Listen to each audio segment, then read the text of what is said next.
কৃষ্ণ কৃষ্ণ শুধু শ্রী কৃষ্ণ।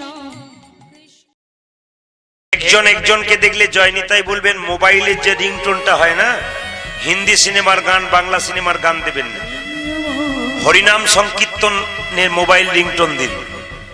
আপনি রিংটোনটা দিলেন, আপনাকে যে কল করছে সে যদি বলে কবে থেকে এত বড় ভক্ত হলি রে, আপনি বলবেন আজ থেকে হলাম, তুইও হয়ে যা।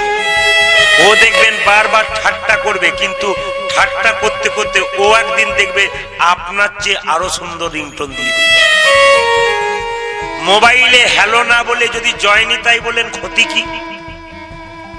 হ্যালো কে বলছেন? আরে জয়নিতাই, আপনি বলুন। যদি বন্ধু বলে কবে থেকে নিতাইয়ের লোক হলি, বলে আজ থেকে হলাম, তুইও আরম্ভ করে দে। প্রথম প্রথম ঠাট্টা করবে, কিন্তু এক সময় কি হবে না, বলতে বলতে বলতে বলতে শুনতে শুনতে শুনতে শুনতে সে একজন নিতাই গৌর হরি বল হরি বল হরি বল। এই জন্য বাবা আপনাদেরকে বলে রাখি, কিছু সংসারে কাজ আছে যেগুলো ভালো করে করুন, সংসার সুন্দর হবে।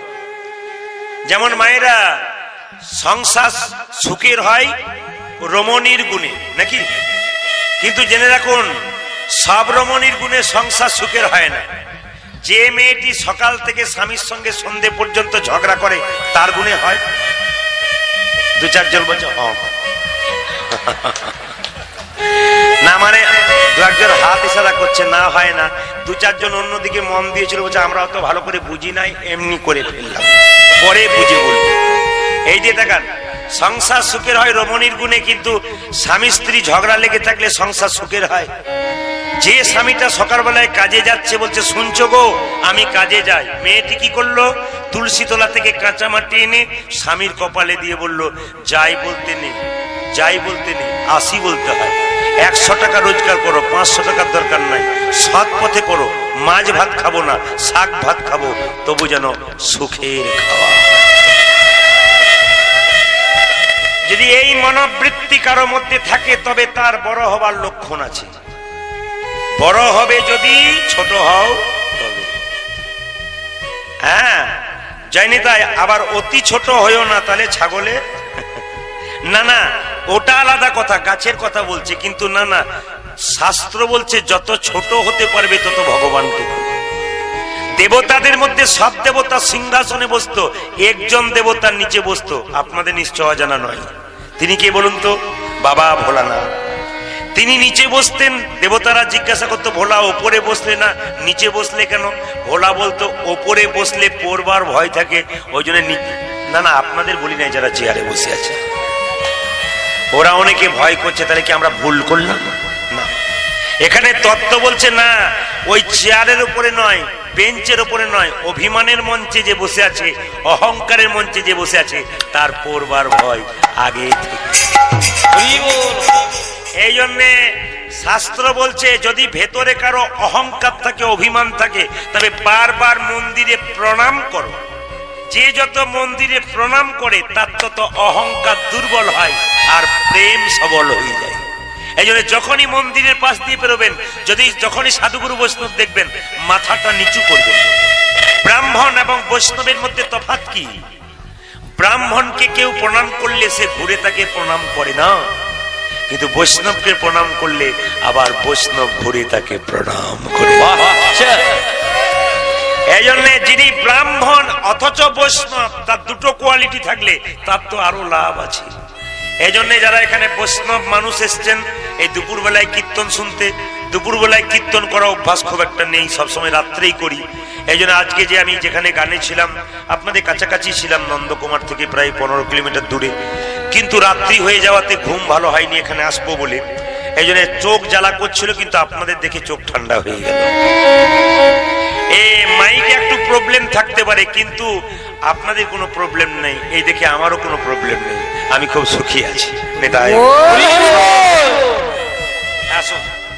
মায়েরা, সুখের কথা একটু বলি।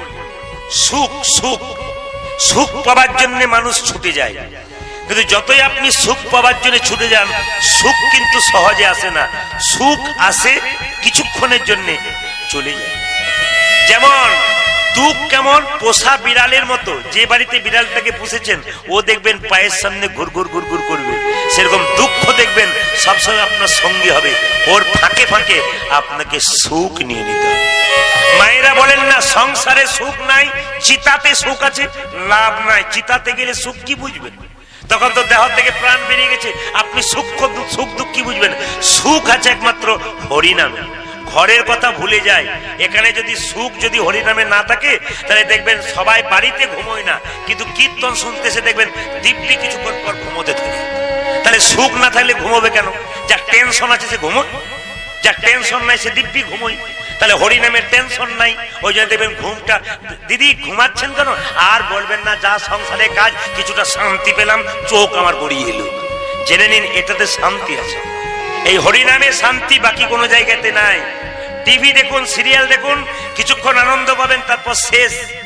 যে কোনো আনন্দ সবসময় ক্ষণিকের জন্য, কিন্তু হরিনামের আনন্দ পাক্কা পাকি থেকে যায়। প্রমাণ দেখুন, চেতা দর্পণ মার্জনং ভব মহাদবগ্নি নির্বাপনং শ্রেয় কৈরব চন্দ্রিকা বিদ্যা বোধু জীবনং আনন্দ বুদ্ধিবর্ধনং প্রতিপদং পুণ্যমিত সাধনং সর্বাত্ম সপনং পরং বিজয়তে শ্রীকৃষ্ণ সংকীর্তনং। মায়েরা, চেতনার আয়নাটা পরিষ্কার করতে হবে। প্রত্যেকের হৃদয়ের মাঝে একটা আয়না আছে, ওই আয়নাটার নাম চেতনার আয়না।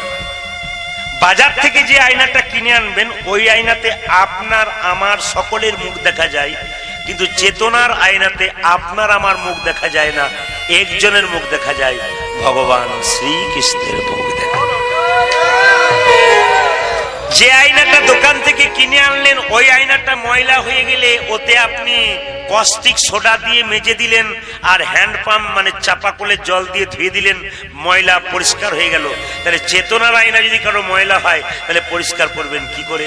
বলছে হরিনাম নামক কস্টিক সোডা আর নয়নের জল দিয়ে কেউ যদি চেতনার আয়না ধুয়ে দিতে পারে, তবে সে ভগবান শ্রীকৃষ্ণের। হরি বল, হরি বল। এই জন্য মা, চোখের জল যে যত দিতে পারবে তত তার চেতনার আয়না পরিষ্কার হয়ে যাবে। এবার বলছে কি, আনন্দ বুদ্ধি বর্ধনং প্রতিপদং পূর্ণমিতা সাধনং। দেখবেন হরিনামে আনন্দ আছে। যেমন এই গ্রামে কেউ যদি, যেমন এখানে আপনাদের মাতাল টাতাল নাই, মানে অন্য জায়গার জন্য বললাম, এখানে আছে দু চারজন বলছে, আর বলেন না, সন্ধ্যাবেলায় একবার দেখবেন এসে কি হয়। সব সময় নাকি? সব জায়গাতেই আছে।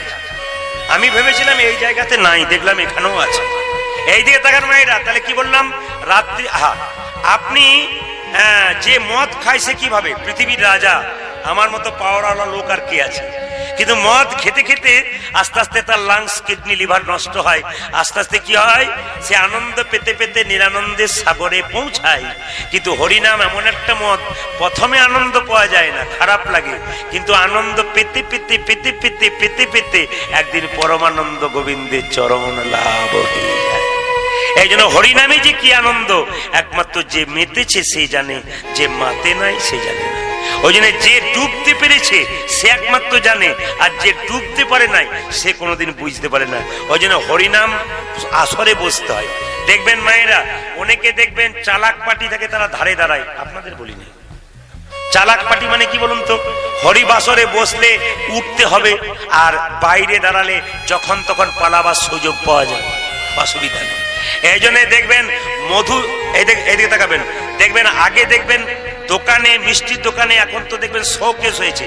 এখন শোকেস আছে, এখন আগে শোকেস ছিল না, আগে ফাঁকা ছিল, এখন দেখবেন দিব্যি শোকেস থাকে। তা মাছির দল একদিন মনে মনে ভাবছে যে মিষ্টি খাওয়া আমাদের বন্ধ হয়ে গেল। বলে কেন? এ তো শোকেস দিয়ে দিয়েছে, ঢুকবো কিসে? তো একজন প্রবীণ মাছি, মানে বয়স্ক মাছি বললো, তোদের চিন্তা নাই, বুদ্ধি থাকলে উপায় হয়। বলে কি রকম? বলছে ময়রার দোকানে খরিদ্দার যাবে, আর যখনই মিষ্টি কিনবার জন্য খরিদ্দার যাবে, মিষ্টি কিনবে, ময়রা সরাবে কাঁচটা আর হুড় হুড় করে ঢুকে যাবে, আর কি করবে? খানিক পান করে বেরিয়ে যাবে। এখন যারা হুড় হুড় করে ঢুকেছে, ধারে বসেছিল, তারা পান করে পালাতে গেছে, আর যারা একবার ডুবে গেছে তারা কিন্তু নিতাই গৌর হরি বল হয়ে গেছে, পালাতে পারে না। তাহলে আপনারা প্রশ্ন করবেন, যারা ধারে ছিল তারা পালালো, তারা আস্বাদন করলো না? যারা ডুবে মরলো তাদের কি হলো? না না, ডুবে মরলো, রসে ডুবে মরলো। হরিনাম রসে ডুবতে যদি আপনারা পারেন, তবে আপনাদের কোনো রসের প্রয়োজন হবে। তাই নিতাই চান কি করলো? অধম পতির জীবের দ্বারে হরিনাম দিচ্ছে। কিভাবে? অধম পতিত জীবের দ্বারে দ্বারে গিয়া অধম পতিত জীবের দ্বারে দ্বারে গিয়া অধম পতিত জীবের দ্বারে দ্বারে গিয়া আরে অধম পতিত জীবের দ্বারে দ্বারে গিয়া মহামন্ত্র হরিনাম দিচ্ছেন বিলাইয়া ও যে মহামন্ত্র হরিনাম দিচ্ছেন বিলাইয়া ও যে মহামন্ত্র হরিনাম দিচ্ছেন বিলাইয়া আজ মহামন্ত্র হরিনামে দিচ্ছেন বেনাগিয়া যারে দেখে তারে বলে দন্তে তিন ধরি যারে যারে দেখে তারে বলে দন্ত তীর্ণ ধরি যারে দেখে তারে বলে দন্তে তিন ধরি রোজারে দেখে তারে বলে দন্তকিনা ধরি যে আমারে কিনিয়া উর হরি আজ আমারই কি নিয়ে লহ বলে গৌর হরি ও যে আমারে কিনিয়া লহ বল গৌর হরি ও যে আমারে কিনে আলো বল গৌর হরি এই যে কে কি নিবি রে কে কি নিবি রে কে কি নিবি রে আরে কে কি নিবি রে যা চাইবি তাই পাবি কে কি নিবি রে তোরা যতই বিদায় পাবি কে কি নিবি রে বিনামূল্যে বিকাইব কে কি নিবি রে আরে বিনামূল্যে বেকাইব কে দিবি রে আমি বিনামূল্যে বিকাইব ধর্মার্থ কাম আজ বিনা বলে বেগাইব ধর্মার্থ কাম আমি